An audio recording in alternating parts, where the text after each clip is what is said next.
आज हम बात करेंगे 3 प्रत्यय के बारे में। सीटेट परीक्षा में संस्कृत में से प्रत्यय पूछे जाते हैं जिसमें से कम 2 या 3 नंबर के प्रश्न पूछे जाते हैं।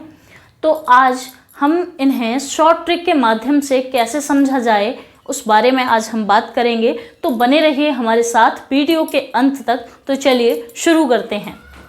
नमस्कार, मैं उमा शर्मा हिंदी क्लासेस में आपका स्वागत करती हूं।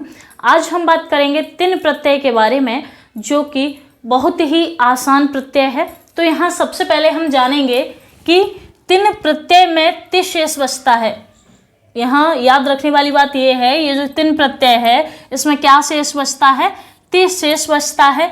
और शब्द के अंत में ये जो प्रत्यांत रूप बनेगा, जो शब्द होगा, उस शब्द के अंत में ते और धी की ध्वनि आए, वहाँ पर 3 प्रत्यय होगा।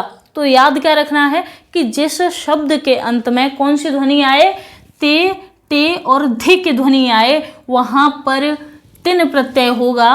और एक बात और है कि 3 प्रत्यय से बने जो शब्द होते हैं वे सदैव कैसे होते हैं? स्त्रीलिंग के होते हैं। 3 प्रत्यय से जो शब्द बनेंगे वो स्त्रीलिंग के होंगे। फिर यहाँ उदाहरण के रूप में समझेंगे, उदाहरण के माध्यम से समझेंगे। क्या है कि धातु हमें दी हुई है क्र धातु और प्रत्यय है 3। तो जब क्र धातु में क्या होता है? 3 प्रत्यय मिलता है तो क्या बनता है? कृति। क्या बनता है? कृति बनता है। अब ये शब्द हमें दिया जाएगा, मान लेते हैं ये शब्द दिया हुआ है हमें एग्जाम में, और कैसे पहचान करें कि इसमें कौन सा प्रत्यय है? तो जैसा कि अभी हमने पहचान में जाना कि जिस शब्द के अंत में हमें किसकी ध्वनि मिले? ते और धे की ध्वनि मिले, वहाँ पर 3 प्रत्यय होगा। तो यहाँ क्या आ रहा है? कृति। और अंत में क्या है? यहाँ पर ते की ध्वनि हमें मिल रही है, तो यहाँ कौन सा प्रत्यय होगा? 3 प्रत्यय होगा।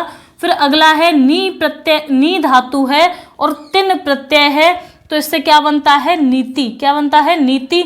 और नीति के अंत में आ रहा है हमारा ती, तो जिससे कि पहचान करेंगे कौन सा प्रत्यय है? 3 प्रत्यय है। फिर गम धातु 3 प्रत्यय से क्या बनता है? गति बनता है, और इसके अंत में ती आ रहा है, जिससे कि पहचान करेंगे कौन सा प्रत्यय है? 3 प्रत्यय है। अगला है दृश्य धातु, 3 प्रत्यय जब मिलते हैं तो क्या बनता है? दृष्टि। तो यहाँ इसमें क्या आ रहा है? टी। अंत में कौन सा शब्द आ रहा है? टे शब्द आ रहा है। जैसा कि हमने जाना कि ते और धी की ध्वनि जहाँ मिले वहाँ पर 3 प्रत्यय होगा। तो यहाँ हमें क्या मिला? टे की ध्वनि मिली, तो यहाँ कौन सा प्रत्यय है? 3 प्रत्यय है। वैसे ही बुध धातु में जब 3 प्रत्यय मिलता है तो क्या बनता है? बुद्धि बनती है। और बुद्धि में अंत में क्या आ रहा है? यहाँ धी की ध्वनि आ रही है, जो कि क्या है? जो कि किस में आता है? 3 प्रत्यय में आता है। तो 3 प्रत्यय को शॉर्ट ट्रिक के माध्यम से समझें तो क्या याद रखना है कि जिस शब्द के अंत में ते और धे की ध्वनि मिले वहाँ पर 3 प्रत्यय होता है। तो इस प्रकार आज हमने 3 प्रत्यय के बारे में जाना जो कि संस्कृत के प्रत्यय में से कई बार प्रश्न पूछे जाते हैं।